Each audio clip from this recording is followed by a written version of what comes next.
wow, mbega ibintu byiza.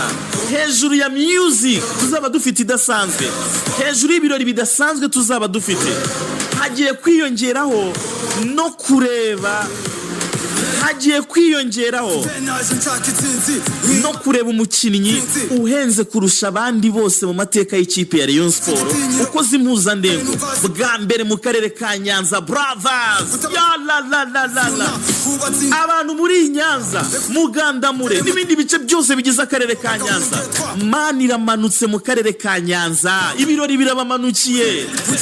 Mfite amatsiko yo kumenya uburyo ari buze kwitwara muri match yiwe ya mbere. Wow, wow, mbega Bigirimana, oh Bigirimana amanutse mu karere ka Nyanza, arahanyura basuhuzeho gato, arahamanutse ngo abanza asuhuza abanyenyanza. Abanyenyanza mugira amahirwe, muri abantu b'ibwami cyane, muri abantu b'abanyamahirwe. Ibaze bwa mbere na mbere ni mwebwe mwasogongeye, ni mwebwe mwasogongeye Folunganye, none mujye no gusogongera Bigirimana. Mbega ibintu bizaba bidasanzwe ku munsi w'ejo. Ejo saa cyenda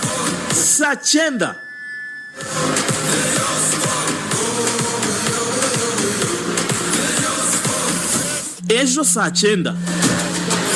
saa cyenda ikipe ya Rayon Sport irakina n'ikipe ya Gasogi. Imyitozo iki cyumweru cyose yarabaye, Bigirimana yarayikoze. Nabonye n'abatoza bagira ibyo bamubwira bati kosora ibi wabigenza gutya, ibi wabitwara gutya, ibi wabijyana muri iyi angle. Ndimo ndareba iritako muri jezi ikipe ya Rayon Sport akina match yiwe ya mbere. Inna lillahi bismillahirrahmanirrahim. Ya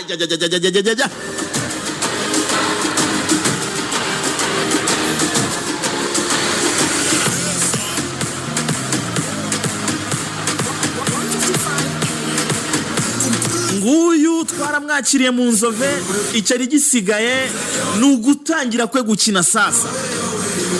Twaramwakiriye, ubu ntabwo akiri umushyitsi, igisigaye tugiye gutangira nawe gucountinga statistics ze. Tugiye gutangira kubara ngo bimeze bite, imibare ye ni iyihe, tuzahera kuri match yiwe ya mbere. Abanyenyanza mufite ibirori, uyu wa gatanu mufite party yo, mufite ibirori, mufite party hejuru y'abazungu bamanutse baje kubasura. Haniyongereho Bigirimana Abedi mugiye kubona bwa mbere y'undi muntu wari wese ari mu kibuga.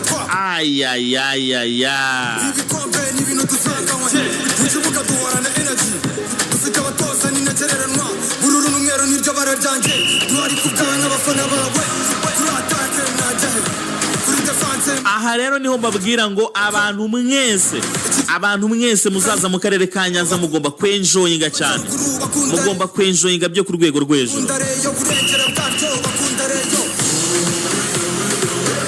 Ubwo hejuru y'umuziki, hejuru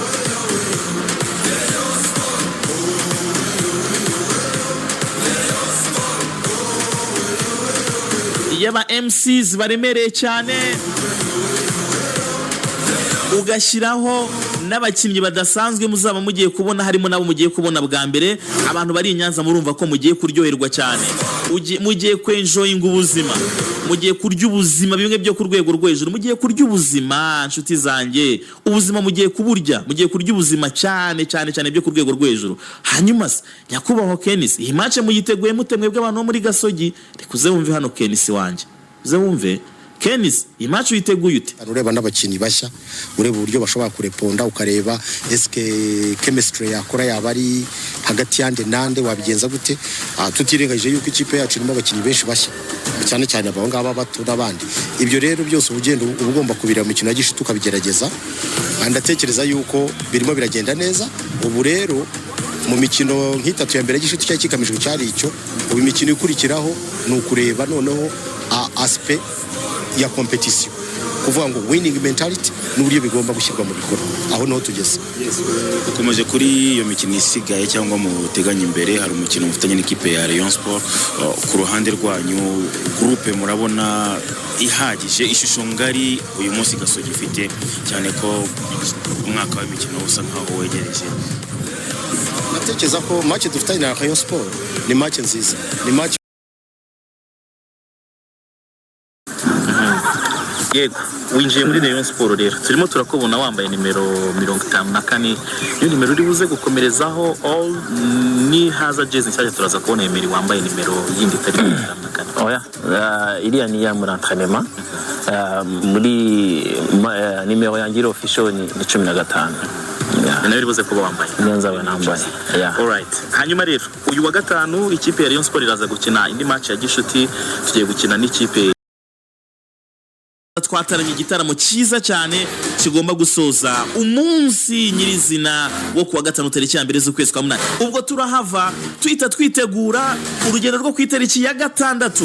Ku itariki ya gatandatu z'ukwezi kwa munani azaba ari ku munsi wo kuwa gatatu, tariki ya gatandatu z'ukwezi kwa munani 2025. Iyo tariki ya gatandatu Rayon Sport izahita yerekeza Ingoma, hanyuma tariki ya 9 ku munsi wo kuwa gatandatu ikipe ya Rayon Sport izahita yerekeza mu karere ka Rubavu. Abantu mwese muri ibyo bice urabyumva ko ikipe ya Rayon Sport igiye kuza kubasura. CEO aturirimbira indirimbo avuga ngo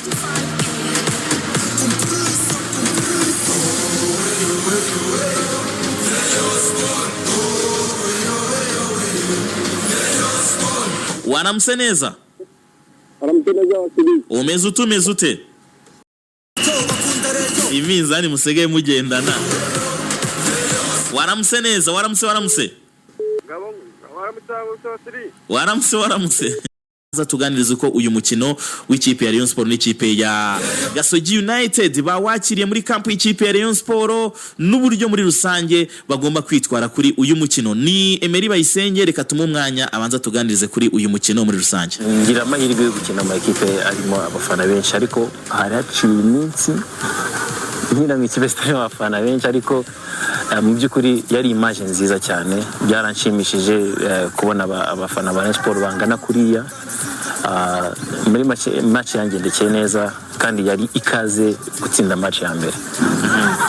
Yego, winjiye muri Rayon Sport rero turimo turakubona wambaye nimero 54. Iyo nimero uri buze gukomerezaho all ni haza jezi nshyashya turaza kubona Emery wambaye nimero yindi itari 54. Oya, iriya ni ya muri entraînement. Muri nimero yangira official ni 15. Nawe uri buze kuba wambaye. Nyanza banambaye. Yeah. All right. Hanyuma rero uyu wa gatanu ikipe ya Rayon Sport iraza gukina indi match ya Gishuti, tugiye gukina n'ikipe ya Gasogi United wahozemo. Ni match wafashe gute? Ni match uri gutegura gute? Ni pre-season. Ni match isanzwe nk'izindi, gusa nk'umukinnyi